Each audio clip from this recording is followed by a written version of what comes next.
10 circular road Patna का वो सरकारी बंगला जिसकी पहचान करीब 20 साल से लालू परिवार के राजनीतिक और सरकारी पते के रूप में रही है। इस बंगले ने चुनाव में आरजेडी की जीत का जश्न देखा है तो हार का सन्नाटा भी। इसने छठ की छटा देखी है तो बिहार की राजनीति में बनते बिगड़ते राजनीतिक समीकरण भी देखे हैं। लेकिन अब लालू परिवार का पता बदलने जा रहा है। अब राबड़ी आवास के तौर पर आरजेडी की सत्ता का केंद्र 10 सर्कुलर रोड नहीं होगा कि लालू प्रसाद यादव, तेजस्वी यादव भी यहीं ठहरते हैं। हालांकि नेता प्रतिपक्ष के रूप में उनका एक अलग बंगला जरूर है, लेकिन पूरा परिवार जो है यहाँ रहता है। लेकिन अब सरकार जब बड़ी बहुमत से मिली है तो उसने एक बड़ा फैसला लिया है और 10 सर्कुलर रोड जो है वो खाली करने का आदेश दिया है। नई सरकार बनने के बाद भवन निर्माण विभाग ने नए सिरे से बंगला अलॉट करना शुरू कर दिया है। विधान परिषद में नेता प्रतिपक्ष के नाते राबड़ी देवी को 39 हार्डिंग रोड वाला बंगला आवंटित किया गया है। आवास जो है वो अब राबड़ी देवी का है। राबड़ी देवी जो है उनको अब मिलने वाला है, तो ये एक नया पता जो है वो राबड़ी देवी का अब हो गया है। पहले 10 सर्कुलर रोड से हट करके अब ये देखिए, और आपको ये तस्वीरें दिखा दूं कि इस 39 सर्कुलर जो हार्डिंग रोड है वो एक नया पता है। आरजेडी के नेता इसे बदले की राजनीति बता रहे हैं। यह स्पष्ट करता है कि राजनीतिक रूप से भारतीय जनता पार्टी के दबाव में किस तरह से नीतीश सरकार कार्य कर रही है। बिहार के मुख्यमंत्री पद से हटने के बाद राबड़ी देवी को ये 10 सर्कुलर रोड आवंटित हुआ था। 16 जनवरी 2006 से 10 सर्कुलर रोड राबड़ी देवी के सरकारी आवास के साथ साथ पूरे लालू परिवार का पता रहा है। तेजस्वी यादव को नेता प्रतिपक्ष के नाते अलग आवास आवंटित है, लेकिन पूरा परिवार 10 सर्कुलर रोड में ही रहता रहा है। लेकिन अब राबड़ी देवी इसी नए पते 39 हार्डिंग रोड से अपनी राजनीतिक गतिविधियां संचालित करेंगी। न्यूज 18 के लिए पटना से संवाददाता रवि एस नारायण की एक्सक्लूसिव रिपोर्ट। आइए अब खबर को समझते हैं, और खबर यह है कि राबड़ी देवी को सरकारी आवास खाली करने का नोटिस दिया गया है और उन्हें दूसरा बंगला भी अलॉट कर दिया गया है। जी हां, सही सुन रहे हैं आप, राबड़ी देवी का पता बदल गया है। अब तक उनका क्या पता था? 10 सर्कुलर रोड, लेकिन अब जब बदलाव का फैसला हो गया है तो अब उनका जो नया पता है वो 39 हार्डिंग रोड है। अब देखिए, सबसे जरूरी ये जानना है कि राबड़ी देवी का पता बदलना आखिर चर्चा में क्यों है। देखिए, दरअसल राबड़ी देवी इस आवास में 20 वर्षों से रह रही हैं। 16 जनवरी 2006 से 10 सर्कुलर रोड ही उनका सरकारी पता था। तो अब चूंकि 20 साल से लालू परिवार यहां रह रहा है, तो 20 साल बाद आवास खाली करने के नोटिस की वजह से ही चर्चा हो रही है। अब यह समझना जरूरी है कि 10 सर्कुलर रोड खाली करने का नोटिस आखिर क्यों दिया गया है। देखिए, ये भी आपको समझाते हैं। पूर्व मुख्यमंत्री कोटे का बंगला है 10 सर्कुलर रोड, और राबड़ी देवी अभी विधान परिषद में नेता प्रतिपक्ष हैं। नेता प्रतिपक्ष के नाते 39 हार्डिंग रोड उनको आवंटित किया गया है। मंगलवार को ही बिहार के भवन निर्माण विभाग ने मंत्रियों के साथ साथ बिहार विधान परिषद राबड़ी देवी के लिए भी नए आवास का आवंटन किया। भवन निर्माण विभाग की तरफ से औपचारिक पत्र जारी किया गया और पत्र में स्पष्ट तौर पर यह लिखा गया है कि चूंकि राबड़ी देवी अब बिहार विधान परिषद में नेता प्रतिपक्ष के पद पर है, इसीलिए उन्हें नेता प्रतिपक्ष के कोटे से हार्डिंग रोड का यह नया बंगला आवंटित किया जा रहा है। अब ये समझिए कि सरकारी आवास किस आधार पर आवंटित होता है। तो आपकी जानकारी के लिए आपको बता दें, 10 सर्कुलर रोड जो है बंगला पूर्व मुख्यमंत्री कोटे का है। नियमों के अनुसार जब कोई नेता पूर्व मुख्यमंत्री के पद से हटकर किसी अन्य संवैधानिक पद जैसे कि नेता प्रतिपक्ष ऐसे पदों पर चला जाता है, तो उसे उसी पद के अनुसार फिर नया आवास आवंटित किया जाता है और पुराना बंगला जो है उनको खाली करना पड़ जाता है। तो ये है पूरी खबर। चलिए हम लोग बढ़ते हैं खबरों में आगे, और अब बात करेंगे नए गृह मंत्री की। जी हां, डिप्टी सीएम सम्राट चौधरी की अब हम लोग बात करने जा रहे हैं। विभाग की जिम्मेदारी उन्होंने संभाल ली है, गृह विभाग की, और जैसे ही उन्होंने ये जिम्मेदारी संभाली है, चुन चुन के माफिया का इलाज करने की उन्होंने बात कही है। सम्राट चौधरी ने बताया है कि हर जिले में एटीएस और एसटीएफ की यूनिट बनाया जा रहा है। 400 माफियाओं की लिस्ट तैयार की गई है जिनकी संपत्ति जब्त की जाएगी। चुन चुन कर माफिया का होगा इलाज, यह है सरकार का नया अंदाज। बिहार की नई एनडीए सरकार के नए गृह मंत्री सम्राट चौधरी ने गृह विभाग की जिम्मेदारी संभाल ली।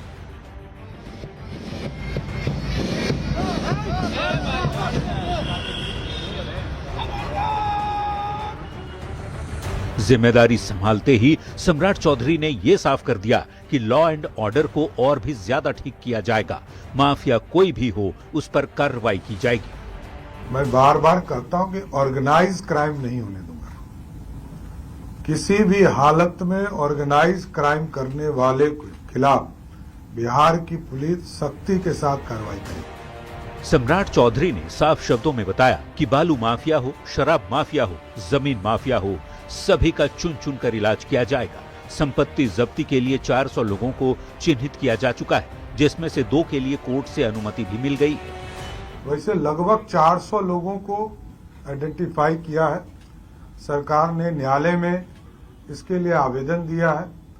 2 की सहमति मिल चुकी है और आगे सहमति मिलेगी तो सबके संपत्ति को जब्त करने का। 20 साल में पहली बार नीतीश कुमार ने गृह विभाग की जिम्मेदारी सहयोगी बीजेपी को दी है। अब तक लगातार मुख्यमंत्री के पास ही गृह विभाग था। बेहतर कानून व्यवस्था की वजह से सीएम नीतीश को सुशासन बाबू कहा गया।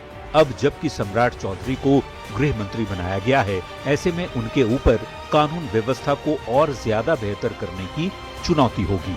न्यूज़ 18 के लिए पटना से शैलेंद्र कुमार के साथ ब्यूरो रिपोर्ट।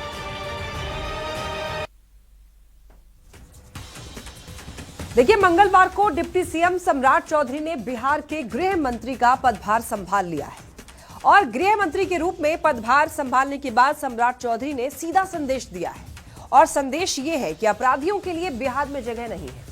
बिहार से माफिया को जाना ही पड़ेगा, उनको भागना ही पड़ेगा और चुन चुन करके माफियाओं का इलाज होगा, ऐसा सम्राट चौधरी ने कहा है। उन्होंने ये भी कहा है कि संपत्ति जब्त कर ली जाएगी और 400 लोगों को चिन्हित किया गया है।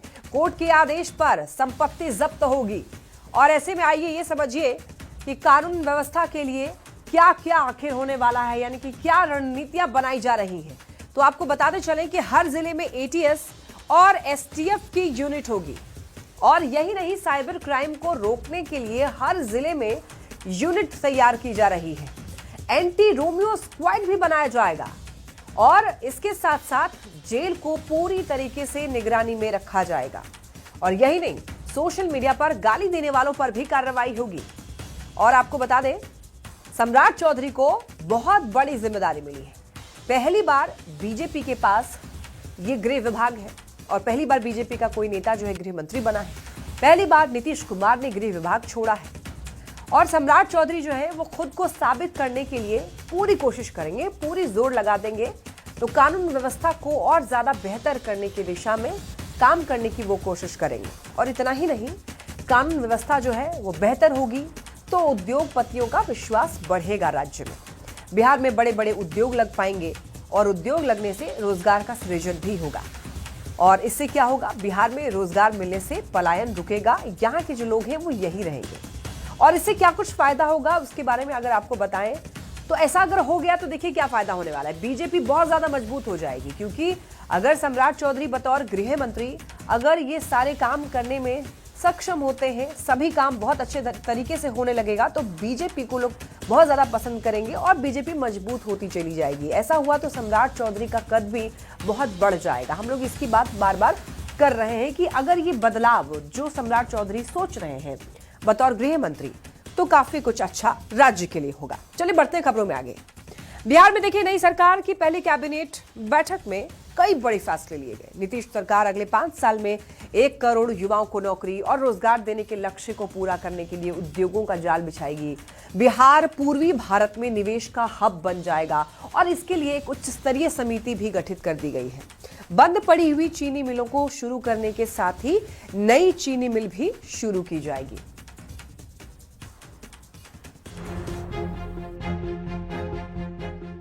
नीतीश की नई सरकार बिहार को एक नई रफ्तार देने के लिए एक्शन में आ गई है। पहले ही कैबिनेट की बैठक में सरकार ने कई बड़े फैसले लिए हैं और फोकस में रहा उद्योग धंधा और रोजगार। इन फैसलों को जमीन पर उतारने के लिए कैबिनेट में एक उच्च स्तरीय समिति भी गठित की गई है, जो निवेश, उद्योग और रोजगार के मॉडल पर अपनी रिपोर्ट देगी। कुछ निर्णय हुए हैं, वो उद्योग के जाल को बिछाने का है और बड़े पैमाने पर रोजगार सृजन का है। खुद मुख्यमंत्री नीतीश कुमार ने सोशल मीडिया एक्स पर पोस्ट कर बताया कि बदलते बिहार के विकास को गति देने के लिए प्रौद्योगिकी और सेवा आधारित न्यू एज इकोनॉमी के निर्माण का लक्ष्य रखा गया है, जिसके लिए बिहार को ग्लोबल वर्क प्ले बनाया जाएगा और इसके लिए बिहार सरकार ने प्रयास तेज भी कर दिए हैं। बिहार के उद्योग मंत्री दिलीप जायसवाल ने दिल्ली में केंद्रीय उद्योग मंत्री पीयूष गोयल से मुलाकात कर बिहार में उद्योग के विस्तार पर चर्चा की। इन कोशिशों को विपक्ष इसे जनता की आंखों में धूल झोंकने की कोशिश करार दे रहा है। 20 वर्षों में जिस सरकार ने चीनी मिल और बिहार में उद्योग धंधे की स्थापना के लिए कोई कार्य नहीं किए हों, फिर से नई सरकार बनने के बाद सब बात दिखाने का काम किया है, लोगों के बीच भ्रम जाल फैलाने का काम किया है। तो एनडीए नेताओं का कहना है कि ये सरकार की दूरदर्शी सोच का हिस्सा है। बिहार के औद्योगिक क्रांति को गति देने और राज्य को आत्मनिर्भर बनाने के लिए उद्योग विभाग की बहुत बड़ी भूमिका है और हमारा लक्ष्य है कि बिहार को निवेश हब बनाया जाए, जहां हर वर्ग के लोग उद्यमिता से जुड़ सकें और रोजगार के लिए अवसर सृजित कर सकें। नई सरकार के इन बड़े ऐलानों से बिहार वासियों को अब उम्मीद की किरण दिखाई दी है। अब सबकी नजर अगले 5 साल पर है। देखना होगा जनता की उम्मीदों पर सरकार कितनी खरी उतरती है। पटना से संवाददाता संजय कुमार के साथ ब्यूरो रिपोर्ट, न्यूज़ 18।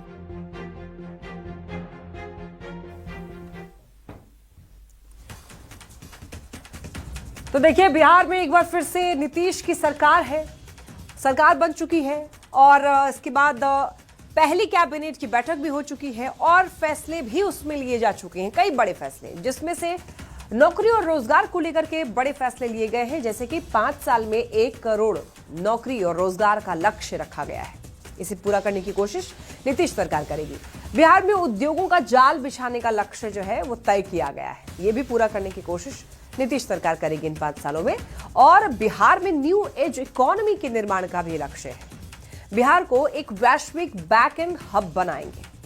और इतना ही नहीं, बिहार में नई चीनी मिलों की स्थापना की जाएगी। जो बंद पड़ी हुई चीनी मिल है, जिसको लेकर काफी विवाद भी होता है, वो चीनी मिल बताया जा रहा है कि बहुत जल्द उसको शुरू किया जाएगा। इसके अलावा आर्टिफिशियल इंटेलिजेंस मिशन की स्थापना होगी, टेक्नोलॉजी हब के तौर पर विकसित किया जाएगा। और यही नहीं, डिफेंस कॉरिडोर बनाने का काम भी होगा। तो पहली कैबिनेट में ये बड़े फैसले लिए गए हैं।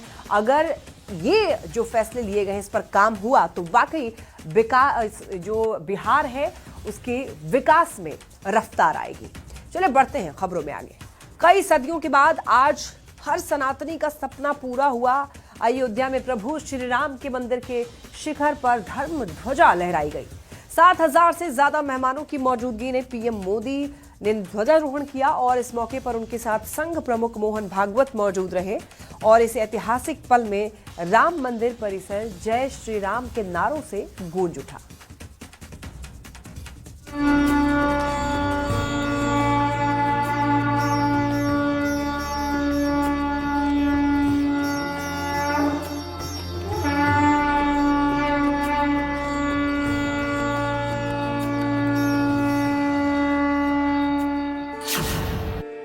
आखिर वो दिन आ ही गया जिसका हर सनातनी ने सपना संजोया था। हर कोई बेसब्री से इंतजार कर रहा था। इस पल का साक्षी बनने के लिए सैकड़ों सालों की तपस्या रही। राम मंदिर के पूरा होने के बाद ध्वजारोहण की बारी आई। पीएम मोदी ने अभिजीत मुहूर्त में पूजा के बाद राम मंदिर के स्वर्ण शिखर पर सूर्य पताका लहराया और इसी के साथ मंदिर के पूरा होने का संदेश दिया।